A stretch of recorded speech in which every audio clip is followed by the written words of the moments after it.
Well, greetings, people of the internet. Unky Joe here, Unky Joe's Playhouse. Today, we're going to do a little maintenance.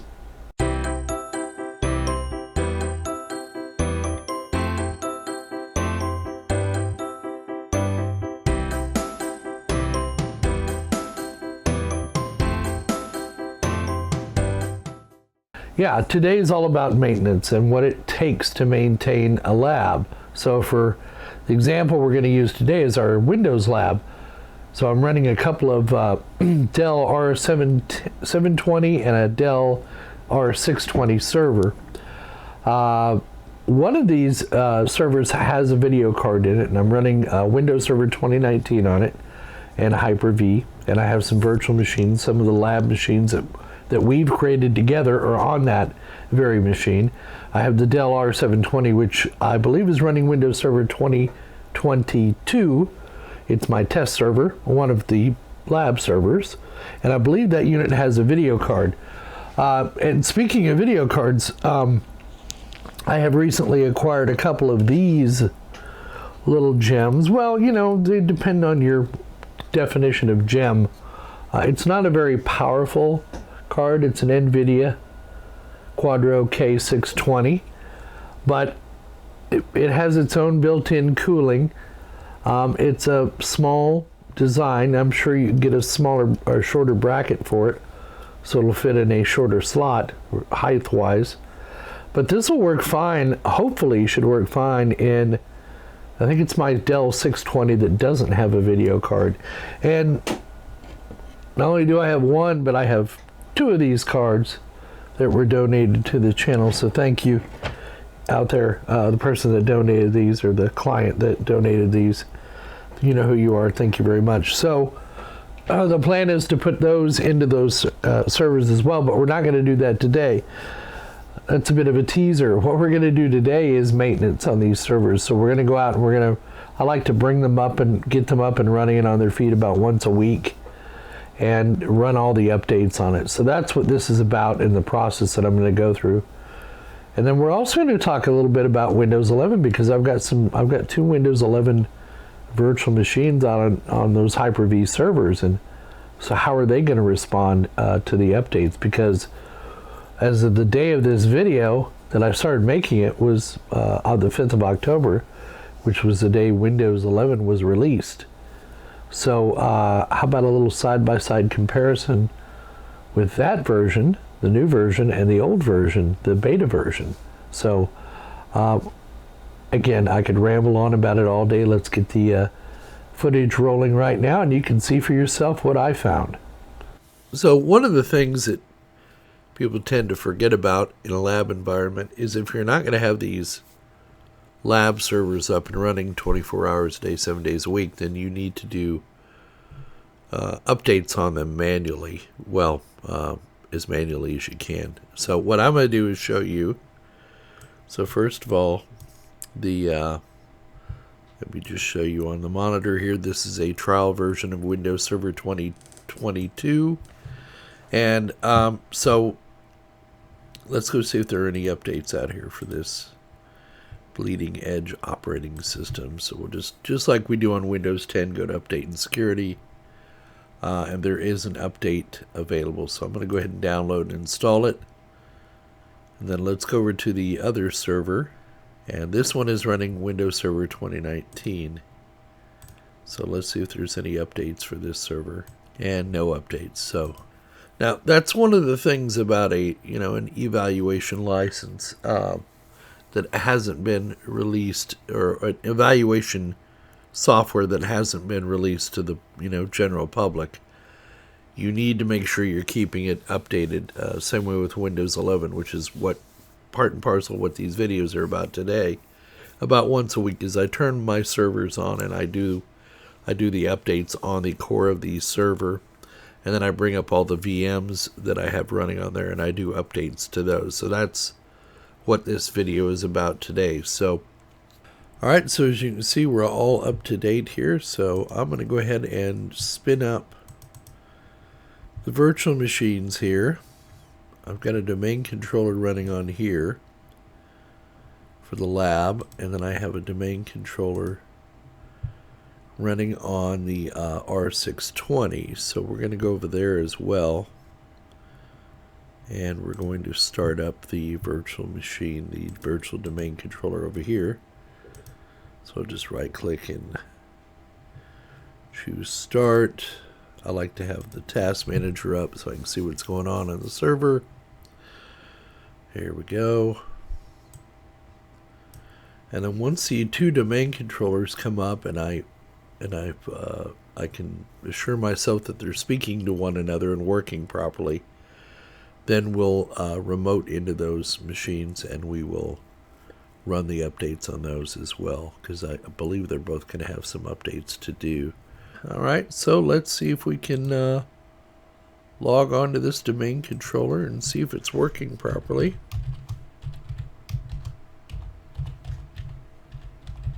And see if there are any updates that need to be done. But for right now, we'll just go ahead and go to Windows Update and let those run.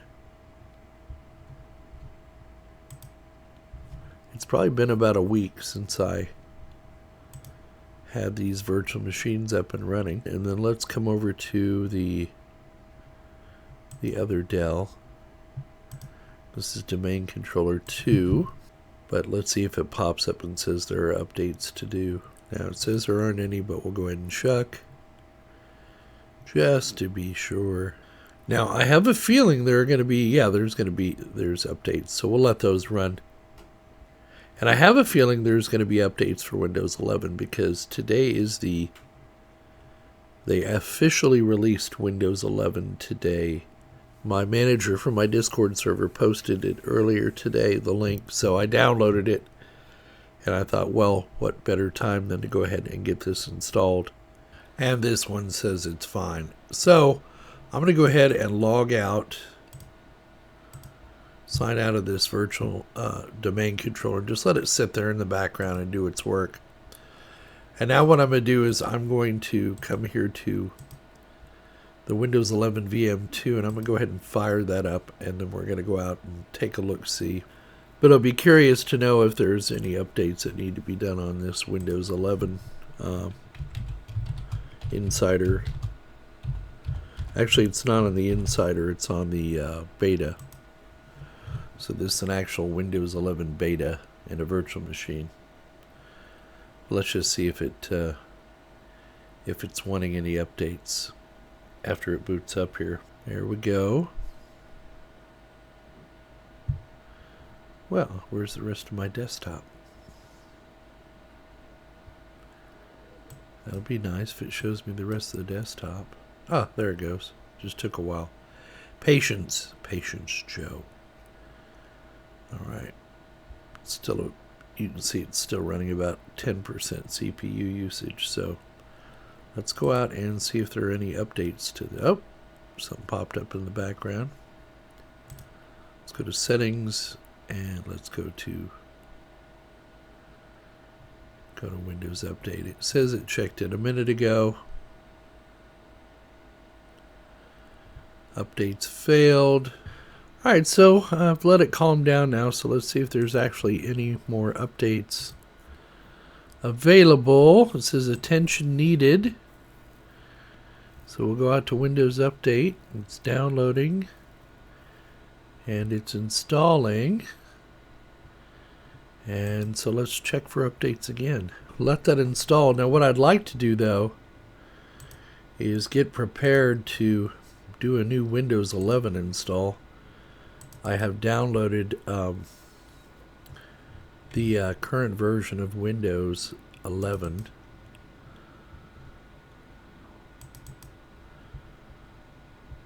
And there it is, Windows 11 English x84. Or I'm sorry, x64. So I'm going to copy that over here to the ISO directory. So I have a copy of it. There's some of my lovely 10 gigabit network speeds.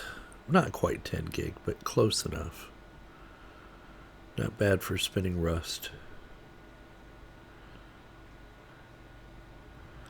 Okay, and let's do a new virtual machine.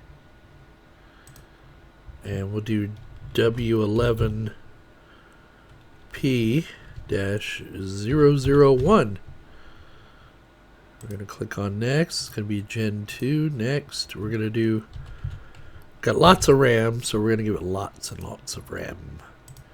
Connected to the 10 gig virtual networking card. And we're going to put the hard drive on the iDrive, so the iSCSI 127 gig. We'll install an operating system later. Click on Finish. This is how I like to set up my virtual machines. Your mileage might vary. Now I'm going to come back to that virtual machine and go to Settings, and I'm going to give it 4 CPUs. But I want to make sure Secure Boot is enabled and TPM is enabled. And I think that's all I need to do there. I do need to add a DVD drive and point that to the Windows 11 ISO that I put on here. So we'll tell it to open that. Let's apply. So when it boots, I want it to boot off of that. And we'll leave these alone. And I'm going to enable Secure Boot. What I don't want to do is create a virtual machine that is configuration version 10 and have it not be able to work on Windows Server 2019. So I'm trying to think ahead. And I think I leave Secure Boot enabled. And that should do it. So let's connect to it. Power it on.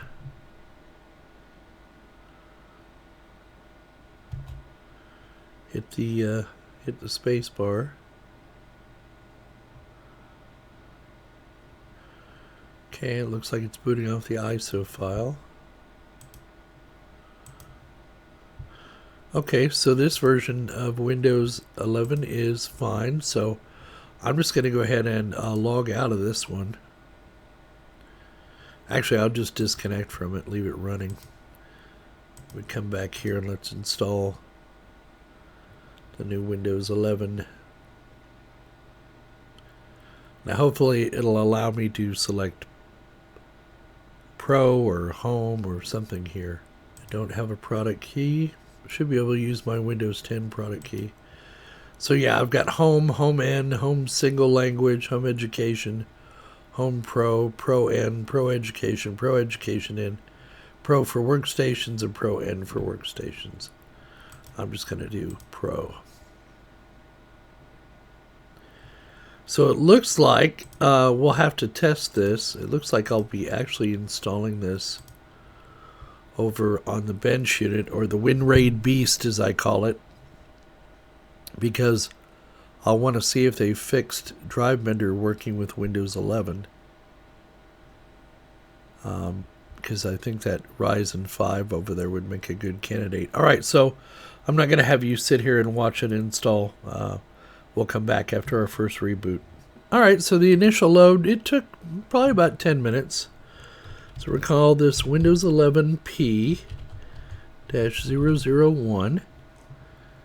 Click on Next.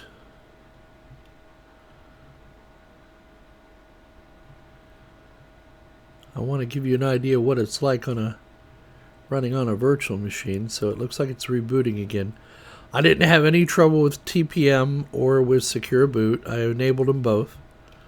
I guess I could have tried it without TPM, but I figure the good test of that will be that workstation over on the bench when I put it on physical hardware. So, all right, so now it's set. Now we're getting it set up. So I want everybody to see these setup screens. So I'm going to set mine up for a work or school account. And we're looking for the cop-out domain join button instead. Let's see. Sign in options, domain join instead. Good. So that's one way around it. The other way is to, and I'm going to go ahead and log in with my normal Adama account. Please tell me they've turned a lot of this stuff off by default.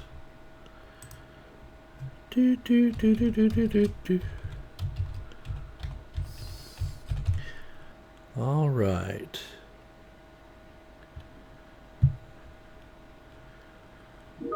I'm gonna turn all of this off, just like I do on Windows 10. And I can always come back and turn it back on later, but so I want my use case scenario to be specific to me, because this is how I do it on Windows 10. So I want to do that on Windows 11 as well and see what the consequences are. Hopefully they're mild, not real severe. I doubt that they would be severe consequences, but then again, you never know with Microsoft. All right, so I've got the machine installed. So now I'm going to go into the settings of the virtual machine. I'm going to remove the ISO file from the DVD drive. Don't need that there. Everything else looks good. Let's fire this machine back up. So I've got all the other virtual machines on here updated. I've got the core operating system, all the updates done on it as well, if I can remember how to speak. Go ahead and log in. Just make sure one last time that this is taken care of. All right, so there we go. It's up and running. Let's see if we can go out here, check the settings, and make sure all the updates are done, because believe it or not, it did have updates. I'm really liking what they did. Probably the only one liking what they did with the dock. I wish it was more OS 10 like, though. A little more flexibility. But I'll get over it. But I like the fact that everything is kind of easy to get here just by right-clicking on this start menu. I really like that. Oh, and yet another update. So we've got everything updated now. Our domain controllers, our Hyper-V servers are all updated. Our Windows machines are updated. And our Windows 11 virtual machines are updated. So it's good to do that once every 1 or 2 weeks. It just depends on how often you use your virtual machines. But there you go. There's a good example of how we do those updates. So there you go. Not the most entertaining video. Watching updates is boring a process live as it is filming it for you. So. But you got to take the pain with to get the pleasure out of a stable running operating system. Well, this is Microsoft we're talking about, so we are hoping that we get a stable operating system after all these updates. Sometimes that's not the case, but for the most part it is, and that's why it's important to keep the machines up to date with the latest updates. They're not only are bug fixes in software, but they also could be important security fixes. So, but just like anything else with updates, you need to read the release notes, make sure you understand what it is you're fixing with this update before you actually apply it to your servers. But I just wanted you to see how the sausage is made, about the behind the scenes, because that's sometimes the most important part that gets left out of a lot of these videos, things you don't see me doing in the background, like maintaining servers and making sure they can still boot, because these units are designed to be turned on 24 hours a day, 7 days a week, and run at a constant temperature, right? They're not made to be turned on and off every day like I do here, but I'm not going to spend the electricity to keep them running 24/7. That would just be foolish. So these servers may begin to start aging. The components may begin to start to wear, especially capacitors and those kind of things. And sometimes they'll go bad on you, and you'll start noticing little flaky behavioral quirks on these servers as they get older. So you have to be aware that, these are just lab units, and someday they're going to die. So those are some signs to look for on these older servers as well. So yeah, in an upcoming video, I will, like I say, we'll pop one of these Quadro K620 cards in there. It's not a real powerful, it's like a first gen Quadro card, I believe. Somebody will yell at me in chat if I'm wrong. But anyway, we'll put that into that server and do some other fun stuff with it. And the Windows 11 answer, what's different between the version that was released on October 5th and the beta version? You'll have to watch the live stream on Saturday.